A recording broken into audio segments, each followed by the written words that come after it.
Hi, I'm Jon Chattman here with Jimmy World. What's up, guys? Hey, doing good, man. How's it going? Talk to me about Invented.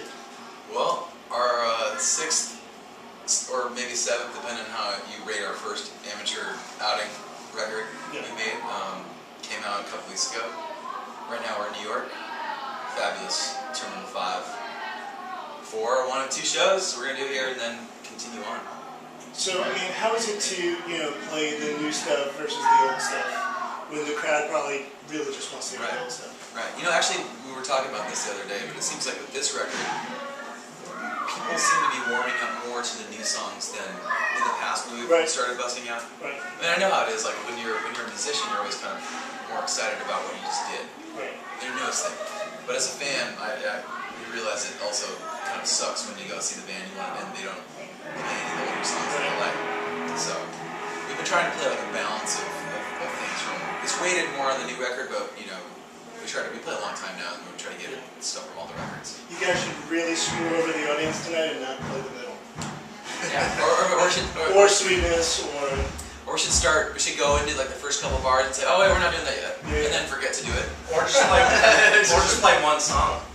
Or just play the middle. Or just play the middle for an hour and a half and see how long people. We're gonna play this and see how long it takes forever to leave. Speaking of the middle, as someone who has Rock Band too, and that's one song that just constantly plays on the whatever, the mystery set list or something.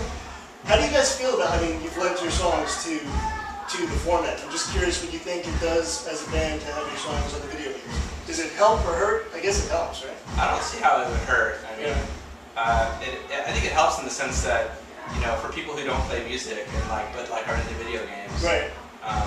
It kind of involves them in the song a little bit more than just listening to it, right? And I think that for some people for me even I'll listen to songs like bands I've never heard of while I'm playing and actually kind of like the song. Like, oh, that's cool, So I think it can sort of engage the listener and the fan a little bit more because they can feel like they're more part of the music. I think like Rock Band will, yeah, for sure. Yeah. But I know that there's definitely some instances where it's kind of worked against.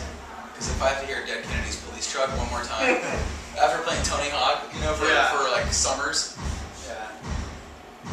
But I mean that's rare. Yeah. But then some people would never know who Dead Kennedys are. True. Unless they have the video, Yeah. Right? In a lot of ways, I guess. So how's this? Not to pull a total Passover kind of question, but why is this album different than other albums? And the Passover references, why is this not different than other albums? But that's not important. It's your first Passover-related question, I hope? Yeah, no, I haven't got one yet today. Okay. It's different in the sense that I think we took on the majority of the production and engineering. In the past, we've kind of slowly been working our way up to this, I think. Like every record that we've made, we've kind of included more and more like the demo material finds its way into the record, like things that we just can't replicate, going into a real commercial studio. And making Invented, what we did is we would just, we were working out of our own rehearsal space in Tempe, Arizona, and we would just cut a song, until we felt like we had taken it as far as we possibly could. And then at that point, we reached out and would bring in somebody else, a guy named Mark Trombino, who we worked with in the past, on a couple of records. We would send him the files, and we would go on our way. He would do a mix of it and send it back with maybe some production ideas, like a keyboard line that's supposed to represent something else, and then we would recut that or ignore it, or just kind of going back and forth like that. But for the great majority of making the record, it's just for our rehearsal space. I have to apologize. That's my son actually banging those drums. Sorry, I don't even have kids, but that works. He sounds like he's getting a lot better. Yeah, he is. Pretty soon he'll be learning to put them all together from the cymbals, But I mean, you guys are pretty prolific. I mean, you put out an album, every 2 to 3 years, right? And then you tour, it seems crazy. When do you guys have downtime, and do you guys still like each other, or you guys are this is it, you guys are breaking up after this tour? No, at the end of the tour, we're pretty excited not to be not on tour, but we're still friends. Yeah. It doesn't get like that, Yeah. And I mean, a couple of years ago, you opened up for Green Day. What's the difference? First of all, did you learn anything on the road with them? Just they're crazy. Or second, like, what's the difference? Now I can stop yelling.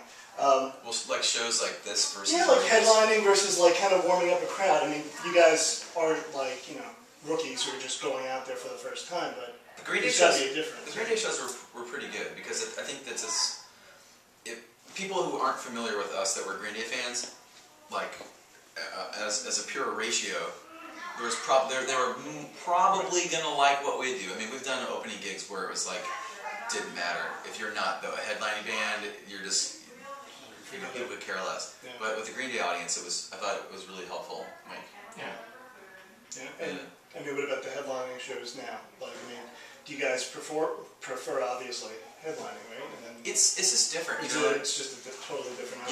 It's different because when you're a support act, you definitely have to prove something. Mm-hmm. And I mean, with this, we just kind of have to live up to our own expectations. Right. And I mean, most people at this point in, I guess you could call it a career, they've kind of signed on, and we can play like deeper album material, and people, there'll be pockets of people that recognize it. Whereas we probably wouldn't do that in front of a Green Day audience. How do you, like, I mean, from album to album, I'm sure this changes with whatever, but Futures, which I think is like your best album so far. Thanks. Very underrated. Or it might be well received. I'm not speaking for everybody. How do you guys determine, like, from album to album? Because that's kind of, I don't want to say it's darker material, but it's definitely more moodier and, kind of, I don't want to say depressing. Yeah. It's kind of uplifting, right? Some of it. Yeah. I think that it gets harder and harder with each new batch of songs. Like, every record is like another 12 songs roughly that you're adding to your catalog, and so like it makes picking the songs a little bit harder. But I mean, like we try to do like a good mix of what people generally request and want to hear live. And so like for Futures, I think we're doing like 4 songs after Futures, and so we just try to like just play what we like, but also kind of consider what other people what like are over the course of touring, you figure out what songs go really well live and what songs are a little bit like maybe really good on the record, but they don't translate as well live or whatever. So, but yeah, it gets harder. It's getting harder to figure out what to play. Would you guys ever do like speaking of Green Day before, would you ever consider like a concept album or something like that? If there's a strong enough concept, I mean, we've never set out to make a particular type of record. Right. It's always like, I mean, with the way that we write, it's kind of, we're always working.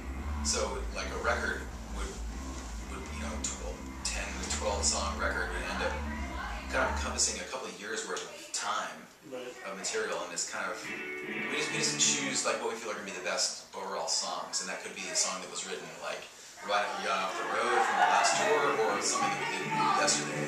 So it's kind of tough to be, we've actually never tried writing around a particular concept. What if I threw something out right now? Shoot. Do the shot? See what we do. Deforestation. A firefighting ninja. Firefighting ninja. Sorry, that's all I can do. We'll work on a good ninja. Good ninja, not a bad ninja, right? Good-hearted ninja. Is there such thing as a bad ninja? A good-hearted ninja that like You'd be surprised. I can see where that goes. Like he kind of teamed up with Smokey the Bear, and like then in his later career, like you can make it an arc, like rising up amongst the learning from the sensei firefighting ninjas to the height of his career. He's just a badass, and then Ninja would be lonely. well, I mean, like by the end, and then the trailing off at the end of his career, when barely even public school, like kids are paying attention to his like safety speeches, kind of like Officer Flossie. We'll have to talk offline about this. Really.